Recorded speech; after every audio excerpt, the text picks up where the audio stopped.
Kim, Yes! il me semble qu'on dit jamais 203, il me semble que tes combats sont tout le temps reportés, toi. Au moins, là, je suis pas malade. C'est le je suis pas hockey, là. blessée, c'est le hockey. Regarde, j'ai pas de contrôle. Puis 2 semaines. Au moins, c'est pas. C'était pas si pire, c'est pas quand si pire. même. Ça a été juste, on a continué le camp d'entraînement, puis on n'avait pas encore piqué, tu sais, on n'avait pas commencé à diminuer. Fait que ça, c'est correct. Là, on affronte Naomi Reyes. C'est une fille que tu devais affronter en 2019. Ouais. Ça, c'est pas fait pour la pandémie. C'est quand même une boxeuse qui est solide. Et il y a beaucoup à gagner dans ce combat-là. C'est un combat très important. Tu sais, c'est un combat autant pour moi que pour elle. Elle qui peut relancer sa carrière, moi qui peux m'amener en combat de championnat du monde. C'est un combat qu'en gagnant ces ceintures-là va nous replacer comme aspirante obligatoire autant à Bermudez qu'autant à Plata. Parce que là, les options, si tu gagnes, on va dire, je dirais pas si, mais moi je dis si, OK? Mais si tu gagnes, tu vas te positionner partout. Ouais. Mais tu te positionnes aussi pas trop loin de Seniça Estrada. Parce que Aussi. Seniça Estrada, pour ceux qui savent pas, elle a clairement mentionné que si le combat contre Naomi, pas Naomi, c'est sa sœur, Yokasta Valle ne se faisait pas, que ça y tenterait peut-être de défier Plata Ouais. et de monter. Elle n'a pas de temps à perdre. Donc, toi, en te positionnant comme aspirante, tu t'approches aussi d'un futur combat peut-être contre une Seniça Estrada. C'est les gros combats payants sur les grosses tribunes puis tout ça. C'est ça qu'on veut en tant que boxeuse. Tu sais, on veut affronter les meilleurs, on veut faire de l'argent. Rendu à ce niveau-là, c'est ça qui nous intéresse. Donc, Seniça Estrada qui est une star, tu sais, c'est une star dans les petits bois. Qu'elle vienne dans ma catégorie, ça fait juste fructifier les 108 livres. C'est prévisible aussi, C'est juste prévisible, hein? c'est vrai. Là, tu es retourné en rouge, à part ta pédialyte qui est bleue. Tu es retourné en rouge, fini le Blue Dream, on retourne à ça à On Ferrari. tourne ça à Ferrari, ça va bien. Là, c'est un combat de retour. Ouais.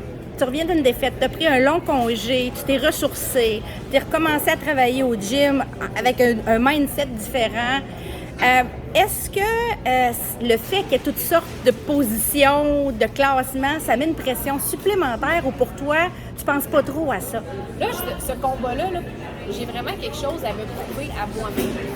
Pas aux fans, pas à mon promoteur, pas à mes coachs, à moi-même. Est-ce que les questions que je me suis posées, c'est les bonnes? Est-ce que les changements que j'ai faits, c'est les bons? On devrait voir Travail- une Kim moins émotive dans le ring, Ouais, probablement. on devrait voir une Kim plus posée dans le ring, puis qui n'a pas oublié que je fais ce sport-là parce que je l'aime profondément. J'ai eu du plaisir dans toute ma préparation, puis je veux me prouver à moi-même que je fais partie de l'élite. Oui, j'ai une défaite contre la meilleure, mais je fais encore partie de l'élite et je veux mériter mon combat de championnat du monde. C'est ça. Donc, il y en a qui font des combats de retour qui sont cosy, comme on dit, confortables. Toi, pour toi, le confort, ça n'existe pas. Ça n'existe pas. Je suis dans le confort, c'est fatigant. Regarde, j'ai mon divan chez nous pour ça. La boxe, c'est pas faite pour ça. Il faut sortir de sa zone de confort. Il faut affronter les meilleurs. Puis, tu sais, la boxe féminine, je pense que si on veut la faire rayonner, c'est en donnant des bons combats. Puis ça va la populariser encore plus. Puis notre génération, en ce moment, on est là pour ça.